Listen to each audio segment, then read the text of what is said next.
കിച്ചു ഇട്ടൊരു വീഡിയോയുടെ അടിയിലും ഇതേ സെയിം രീതി തന്നെ സുധിയുടെ പ്രോഡക്റ്റ് അല്ലേ, അപ്പോൾ ഇത് ഇങ്ങനെയൊക്കെ വരുള്ളൂ എന്നുള്ള രീതിയിൽ. അപ്പം ഇതിനെ ചേച്ചിക്ക് എതിരായിട്ടൊരു സൈബർ അറ്റാക്ക് ചെയ്യാനായിട്ട് ഒരു ടീം ഉണ്ടെന്ന് ചേച്ചിക്ക് തോന്നുന്നു? പിന്നെ ഉറപ്പായിട്ടും എനിക്ക് ഒരുപാട് ശത്രുക്കളുണ്ട്.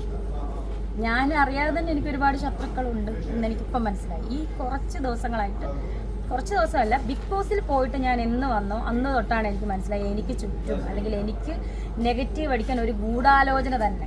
കുറച്ച് പേര് എന്തുകൊണ്ടാണെന്ന് ചോദിച്ചാൽ, ഞാൻ വീട്ടിൽ ഇരുന്നിട്ട് തെണ്ടുമായിരുന്നെങ്കിൽ 500 രൂപയ്ക്ക് വേണ്ടി തെണ്ടുമായിരുന്നെങ്കിൽ ഈ ഒരു പ്രശ്നം ഉണ്ടായിരുന്നു.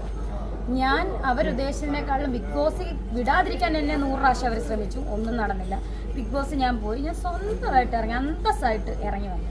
ഇനി എവിക്ഷന് ഞാൻ വന്നിരുന്നെങ്കിൽ ഇവർ പറഞ്ഞു ഈ അവളെ എവിക്ഷൻ ചെയ്തിറക്കി, അവളെ ആൾക്കാർക്ക് വേണ്ട. അതും നടന്നില്ല. ഞാൻ തന്നെ സ്വന്തമായിട്ടാണ് ഞാൻ ഇറങ്ങിയത്. അതും പോരാഞ്ഞിട്ട് എന്നെപ്പറ്റി അനാവശ്യങ്ങളും അതിൻ്റെ അപ്പുറവും ഉണ്ടായി.